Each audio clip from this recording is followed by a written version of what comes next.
Assalamualaikum warahmatullahi wabarakatuh. Hai anak solih-solihah, jumpa lagi bersama Ustazah Tuti. Bagaimana kabarmu hari ini? Pasti semuanya baik-baik saja.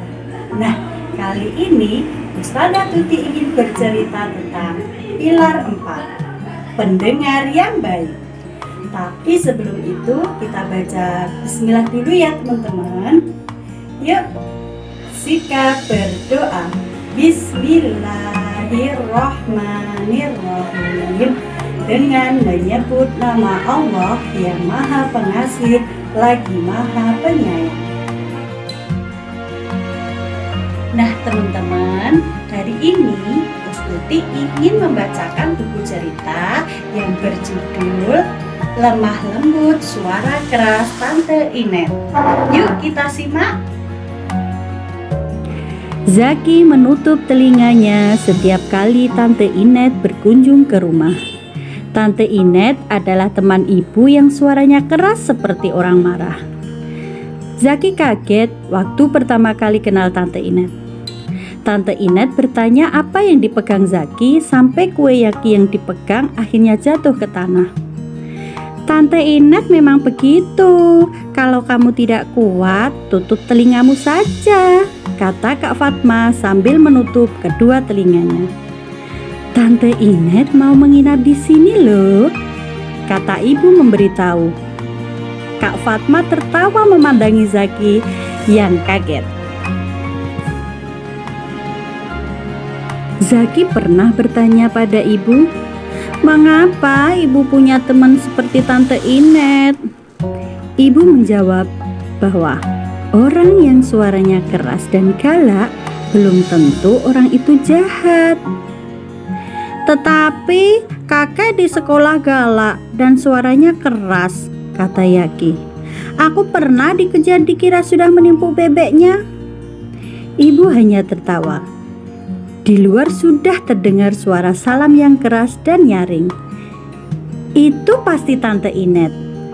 Zaki langsung masuk ke dalam kamarnya. Mana anakmu yang namanya Zaki?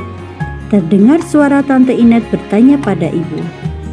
Aku kangen sekali sama Zaki, panggil Tante Inet kencang. Zaki pura-pura tertidur. Ia menutup kepalanya dengan bantal. Suara Tante Inet keras dan nyaring seperti orang marah. Kalau bicara dengan ibu, suara ibu tidak begitu terdengar. Hanya suara Tante Inet yang terdengar. Tante Inet dari Sumatera, jadi biasanya seperti itu, kata ayah. Tetapi Tante Inet hatinya lembut dan baik. Sore ini Tante Inet pergi dengan Kak Fatma ke warung bakso. Sekarang mereka sudah datang. Waduh, terlambat, pikir Zaki. Aku belum sempat sembunyi. Zaki, Tante bawa ini buat kamu. Dari arah luar terdengar suara Tante Inet. Tante Inet ternyata membawa 2 ekor kelinci dan kandangnya. Tante Inet membeli karena pernah mendengar Zaki meminta kelinci untuk dipelihara. Oleh karena itu, Tante Inet mengajak Kak Fatma ke pasar hewan setelah membeli bakso. Tante Inet juga suka kelinci. Di rumah, Tante punya 10 kelinci. Zaki melihat kedua kelinci itu digendong Tante Inet. Tante Inet juga menciumi kelinci itu.